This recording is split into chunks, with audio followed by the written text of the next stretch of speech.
I'll start off with a very basic perspective about what is sales, right? So when you look at sales and actually a company which is evolving, you first need to understand how exactly the importance of sales come into a company, right? I have seen the importance of sales from both sides of the table. One, when I'm running a company. Second, when I'm running a sales team. And the importance of sales only increases when your company is scaling. So on this particular side, what I wanted all of you to visualize is what happens when you start off a company. When it's a prototype, you are actually building your product. Once it's MVP, you actually understand how your product is fitting into the ecosystem. Then comes the most important phase of any company, which is the growth phase. That's where sales start taking precedence over everything else in the company. And your importance on running a sales ecosystem becomes more and more critical. And once you go into the scale up phase for any company, that's where you require an absolute beast of a system to run your sales process. Jumping forward, I quickly wanted to introduce everybody to how I visualize sales, right? What exactly is sales? The funny part is we as salespeople, we go about convincing folks across industries why they should buy a product. Now, being in B2B sales, you actually know that the customer is looking for something, but in many cases, you would not even have customers who are looking out for something. And the art of sales, or what we actually look at sales, is convincing people about something they did not know. And best sales people actually end up doing that. Now, with this, I will jump on to more details about today's topic and what exactly do we see as the key challenges towards poor sales conversions across multiple industries. So I think when we talk about people on the ground and other sales people and leaders who are running sales organizations, they complain about poor sales conversions. Now, typically, I was looking at some statistics about what are the key challenges that people face, or what are the key reasons why the sales conversions across companies are poor. One of the major statistics that came up is that we as salespeople don't follow up well. And the data says it all, that 92% of salespeople give up after the fourth call. But 80% of actual buyers would say no 4 times before they say yes. And hence, one of the reasons why your conversions could be low is because you're not making too many follow-ups. The other reason, what could actually be defining or reducing your sales conversions is because you don't have complete customer information. Now, that's where today, if you go across companies and if you go across sales teams, I'm sure many of you receive calls from people who are offering you loans. They don't even know what exactly is the balance that you have in your account. Now, if you have enough bank balance, why would somebody pitch you a personal loan product? So what happens across industries today in India is that people know the customer, but people don't know enough about the customer. And the actual good salespeople or the actual good sales reps or the high performers are the ones who know 2 times more about the customer that they're pitching to. And that's something which actually defines who are the better salespeople and who are the underperformers in the sales team. That is where I wanted to come to the topic, what actually can help. Having a CRM can actually help you improve your sales process by a massive number. As per a study done by Forrester in 2020, a properly integrated CRM, which helps you have 360-degree view to your customer data and also gives you abilities to follow up with the customer cases at every single touch point, can give you a 245% ROIs. That's a massive number when you think about the investment that actually goes into building your sales stack. With this, we jump on to the details about CRM. Now, every company today actually uses a CRM, but what exactly differentiates most CRMs to something which is data driven? Today, there are multiple marketeers, I'm assuming, in-house, and marketeers don't actually require data to target their audiences. Now, what does a CRM do? CRM helps you in engaging with your customers better. If you know about your customers better, that's where you can take data-driven decisions to actually reach out to your customer. Now, so as per the study that we saw with Forbes, 88% of their marketeers try to gather more information of the customers before they try to engage with them. And with a system like a proper CRM in place, you can actually capture those data and feed it into the CRM, segment your customers, and then target them through multiple mediums. That's what we are going to come to next, is where what exactly is the solution that you get with Leadsquared. Now you are engaging with your customers, or you're capturing customer data from multiple channels. If we are talking about a D2C brand, they are going to get their customer data from their website, from ad campaigns that they're running on multiple social media channels, which could be Facebook, Instagram, Google Ads, and as well as third-party marketplaces. If we are talking about non-D2C brand, which has got multiple channels of conversions, they would also get leads or customer information from dealers, from influencers, and from their ATL and BTL marketing. Now, today, companies across the board would store this data, collate this data into multiple Excels. Now, nobody knows what exactly you are ending up doing with the Excel. Every sales team across every region, every organization is using multiple Excels without having a single solution to track all the leads. That's where a solution like, or a platform like Leadsquared comes into play, wherein we help you, and the system helps you to capture lead data, capture customer data from all the sources that you can capture from. And once you have captured the data, what exactly you're supposed to do with the data or do with the customers is also something that is system driven. So we reduce the dependencies on humans to act upon data which is difficult to actually track through, and we enable systems to do it. Now, once you have captured the data, it's just one touch point. How do you know what you are supposed to do with the customers beyond that? And if you look at the scale or the size of data that we work with in India today, we'll understand it's more than what a company can service. And a lot of inquiries that any company gets today is around not 100% relevant for the company. So that's where you have to have a system-driven qualification criteria, which can help you understand which are the leads which are more efficient for you, which are the leads which are less efficient for you. Once you have done that qualification, again, there could be multiple ways that you do it. With solutions like Leadsquared or other similar lead management system solutions, what you can do is you can create your funnels better. Those funnels can be acted upon by contact center users, which are the ones, the first touch points who are actually reaching out to the customers or inquiries. Once they have qualified the lead, which are market qualified or sales qualified leads, is where those move into the relationship management funnel, where you have leads flowing down through multiple stages of a sales journey.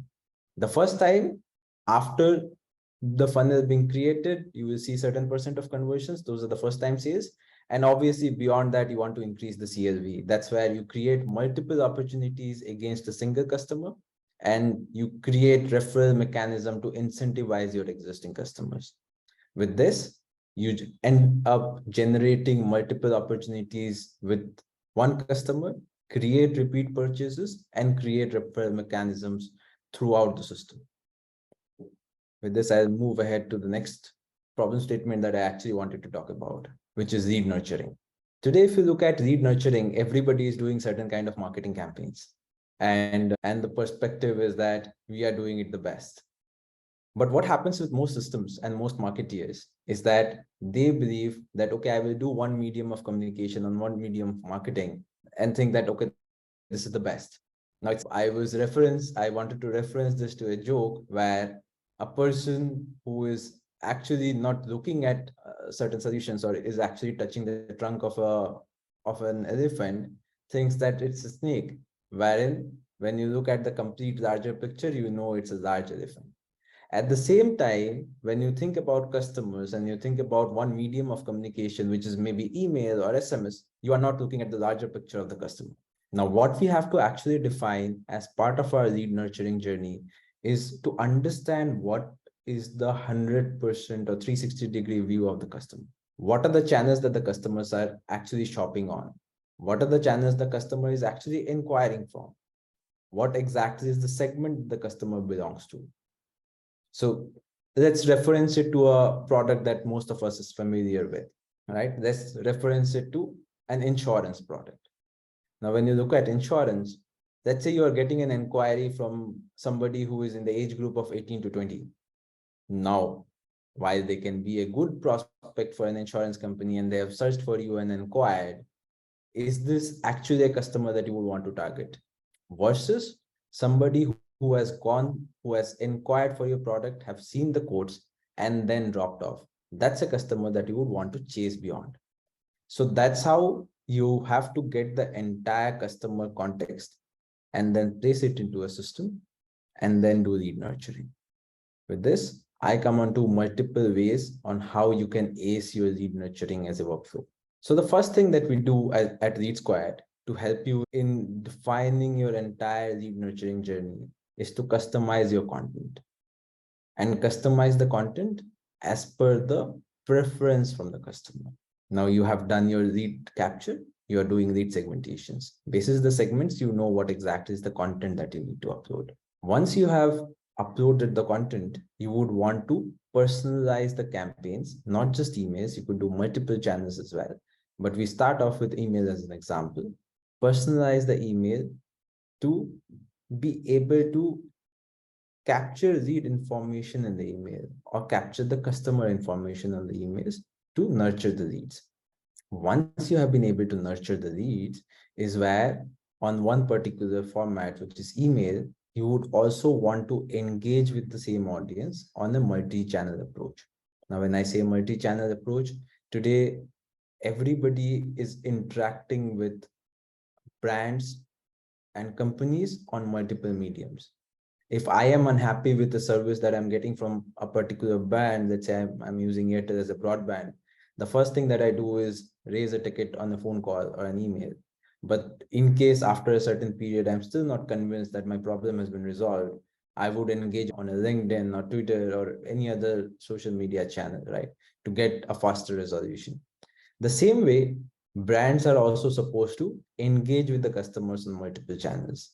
While email can be a great mechanism and the most cost-effective mechanism to engage with customers, you as a brand have to choose what are the mediums, what are the other channels that work for you, and accordingly market on those specific channels. Once you have engaged with the customers on multiple channels, you have to prioritize your opportunities or prioritize your lead spaces scoring. Now, one customer who is engaging with you on one channel is showing intent, but somebody at the same time, there is another person who is engaging with you across multiple channels, responding to your phone calls, opening the emails that you're sending, and at the same time, after opening the email, is also spending some time on your website journey. Now, if you have contact center reps who can only call, or relationship managers who can only meet 3 customers a day, which are the customers that you have to prioritize? So that's where your lead scoring mechanism comes into play, wherein you should be able to organize your customers, organize your lead data based on certain scoring parameters, and know which are the ones that you have to prioritize. Once you have prioritized these customers, this is the most important part for any sales rep: follow up on time. Now, how at Leadsquared do we help you solve for that? I think in India or across other geographies as well, we are used to missing out on our appointments and follow-ups. And what would customers expect a great salesperson to do is to remember when to follow up and actually make the call at that particular point. I would actually relate it to a real life example. One of the sales members in our team had to make a call at around 12 noon. What had happened is he was actually on the road. He had to park his bike and actually made a call to the customer. The customer could realize that he's on the road and made a statement, why exactly are you calling me from the road? That's where the salesperson responded saying that, "Sir, you had asked me to call at 12 noon, and that's the time that I'm calling you." The customer was so impressed that he actually asked the sales rep from Leadsquared to visit him, and we could end up closing a sale. The understanding from that is what this gentleman on the customer side wanted is a similar system which is going to help his salespeople to engage with the customers at the right point in time when the customers want it. So that's where a follow-up mechanism supported by a nudging mechanism on Leadsquared helps you in doing exactly the same. So let's say you have multiple leads who have turned into opportunities, right? Let's say on the forum we have 40 people, so I'll take 40 as a number. Out of 40 people who all have inquired for a certain product, which are the ones you have to prioritize? Now, prioritizing can be done on multiple reasons, right? And let me take examples as well. So there is one lead which is Ram, and second lead which is Rohan. Now, Ram has inquired for your product, saw the quote, and dropped, right? And second is Rohan, who inquired for the product, saw the quote, came to the payment page, and then dropped. Now, if you give equal response to both the people, you are actually doing an injustice with somebody who had come to the payments page and dropped. So with lead scoring, what we enable a company to do is score a lead which is showing more intent towards buying your product. Now, that was one journey that I spoke about. A similar other journey could be two people, one of them engaging with you only on your website, and second who is engaging with you through emails, through SMSs, and on WhatsApp.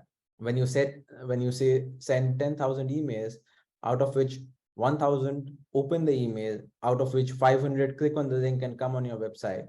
For each of these activities, which is opening email, clicking on a link, coming on the website, we at Leadsquared give a certain score to that particular lead parameter.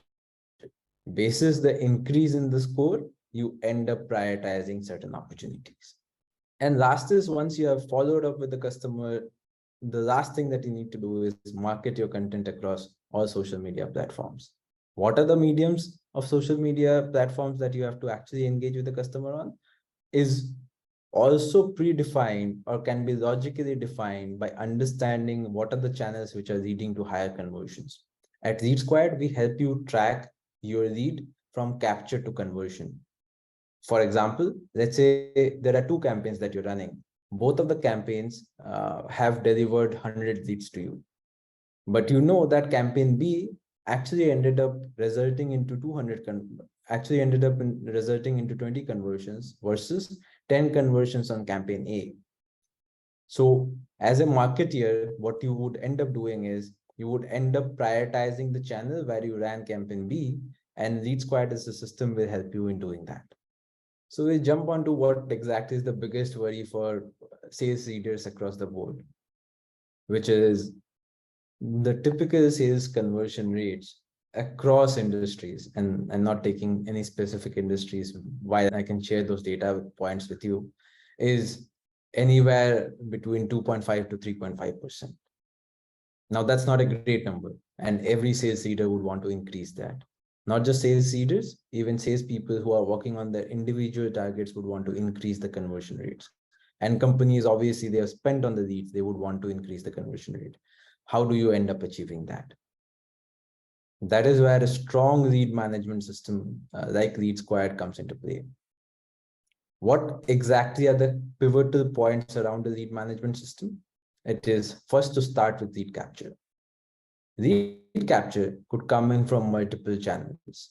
As I had mentioned in one of the previous slides, you could capture leads from social media channels. You could capture leads from aggregator channels. You could capture leads from your campaigns that you're running on radio, or campaigns that has got toll-free numbers with a missed call campaigns. All those leads have to flow into Leadsquared as a system or any other lead management system.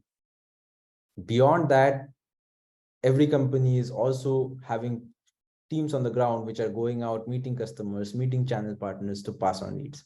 Can you also enable people who are not your company employees, but channel partners to capture leads for you? You can. For that, you have to extend certain part of the lead management platform to enable lead capture from channel partners as sources. Once you have done that, the leads are flowing into your system. You would want to start tracking the leads. Now, from capture to conversion, enabling the system to track your leads, which source they came in from, whom they have to be distributed to, what are the leads to be qualified. That's something that you end up doing on the platform. That is where lead qualification comes into play. Now, as part of lead qualification, there are multiple criteria that you follow. For example, I was speaking to this gentleman at one of the largest private sector banks in India, and they ended up mentioning that I get around 30,000 leads for credit cards every day, but I can't service all of them. What ends up happening is I pass on all those cases to my contact center, and my contact center is overloaded, and they end up spending more on human resources or on people who are managing the workflow rather than investing more on getting better leads into the funnel. That's where we came up with the solution of lead qualification. We enabled qualification driven by the CIBIL score or the credit score of the customer.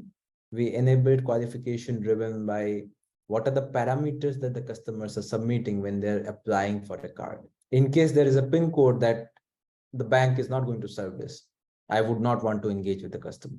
Similarly, for every businesses, there are qualification criteria that you can define, and basis the qualification criteria, you can understand or pass on the leads to the next funnel, which is the distribution funnel. Now, all of us here speak in a particular regional dialect.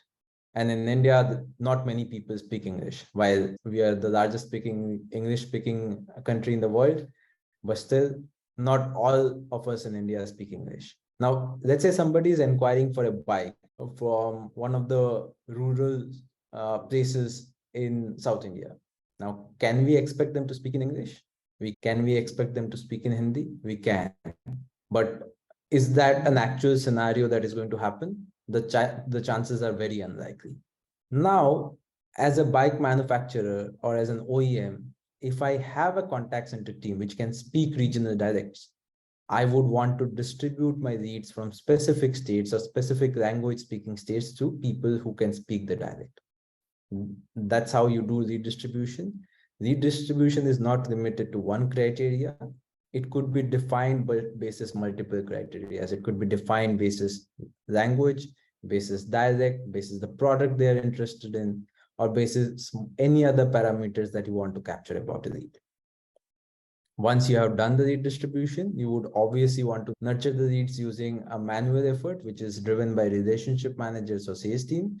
Nurture the leads basis marketing automation driven by automated communication on email, SMS, WhatsApp, IVR, and omni-channel communication, all of them supported by Leadsquared. And lastly, once you have done all of that, you would want to measure your outcomes. Measuring outcomes is as simple as click of few buttons.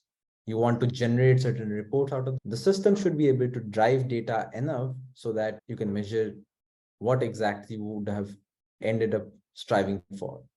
So that's how you end up measuring your outcomes. So that's what completes the lead management funnel for any company. So what we ended up doing is actually ended up removing customers out of the funnel, removing faces of customers out of the funnel, and created data points around customers, reducing what we want salespeople to think and act rather than the system to think and salespeople to act. That's how you actually end up automating the system. And our expectation is that salespeople would end up loving it, that they know the system is driving how they have to drive their sales process. So we at Leadsquared have been there in the market for 12 years now, actively servicing the product for 9 years, have grown to have 2,500 plus customers using the platform. And while these customers are using the platform, it's a massive scale that we have been able to achieve and deliver for multiple customers. Typically, when people think about Leadsquared, they associate us to sales. We have helped companies across domain, edtech, financial services, manufacturing, automobiles to improve their sales conversion numbers by a massive percentage. Just a few days back, I was speaking to somebody at Angel One, earlier known as Angel Booking.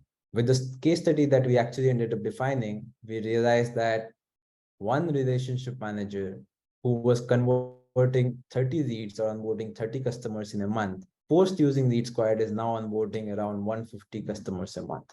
That's a 5x increase in the number of conversions that they have been able to do. That's where Leadsquared has always been associated with sales as a cloud or sales as an ecosystem. But going forward in the journey of Leadsquared, we are not just limiting ourselves to sales. We are building other technology stacks or the cloud stacks, which includes Service Cloud, which is going to help you manage your customer complaints better, help you manage your customer queries better. And actually, because it's going to be integrated to the Sales Cloud, you can directly change your operational contact center, which is the service contact center, into a revenue system. Because the best time to reach out to a customer is when their complaints are resolved. So let's say you want your address to be changed on the bank account. If that can be done by a service rep on the Service Cloud, and the system throws a nudge that, okay, this is the right time to pitch something to the customer, and you call up, and while you are speaking to the customer on the call and the address has been changed, and you as the rep say that, okay, are you also interested in this product the bank has to offer? If the customer is not interested and you request for a reference, most likely the customer is going to give you that because the NPS is high. So that's how we are going to combine the power of Service Cloud into Sales Cloud to help you change a cost center into a profit center, which is the servicing center. Then we are enhancing the marketing cloud that we have already designed, and we are going to enable further channels of communications into the marketing cloud, track more touch points across customers, and power it with the experience cloud. What we mean by experience cloud is every touch points of your customers is going to be tracked in the system. Basis the tracking of every touch points on the customer, and when you know better behavioral analytics of the customers, you will be able to sell better. So that's what we deliver with Experience Cloud. With Integration Cloud, we have reduced the integration challenges with third-party systems, which could be core banking systems, which could be telephony systems, which for other CRMs or other companies like us in the market would take multiple days to integrate with the dialer. With the Integration Cloud within Leadsquared, we are being able to do it in span of few minutes or hours. And lastly, the data from all the systems are flowing into the analytics module.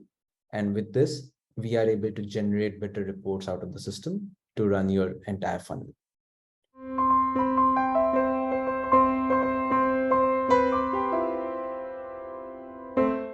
There are two mechanisms that we can use. One is, let's say there is a whitelisting capability or there is a selection capability that you enable one customer to receive the email and then enable them to select that they are allowing emails from the same organization.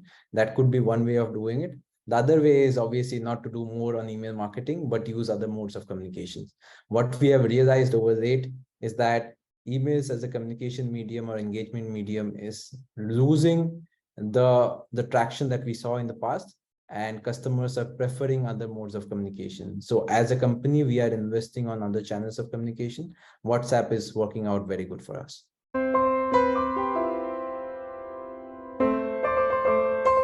If you want to have a CTA to the email campaign wherein you want to drive interest on a particular product, having a CTA on the email campaign is actually very relevant.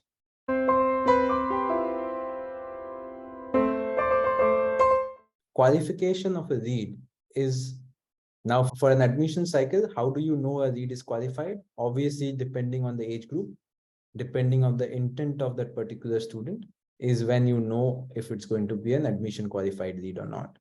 There could be two ways that you do it.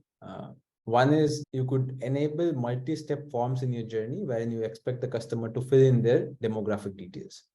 What is the course or what is the program that they're interested in? What are the skill sets that they already have, or what are the results in the previous courses?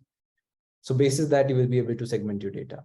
The other thing that you can do is put a manual qualification channel, which is today, if you look at multiple large institutes, and I'm assuming an engineering institute, they have contact center people who are reaching out to the customer. Once they reach out to the customer is where they ask certain queries, and then basis the queries, they actually qualify the lead. So that's another mechanism that you can do with qualification, and Leadsquared as a system can help you in defining those qualification criteria and checkboxes. So once basis the dispositions that the contact center rep is filling, that okay, what exactly are the details or demographic details of the student, basis that the system can help you in qualifying.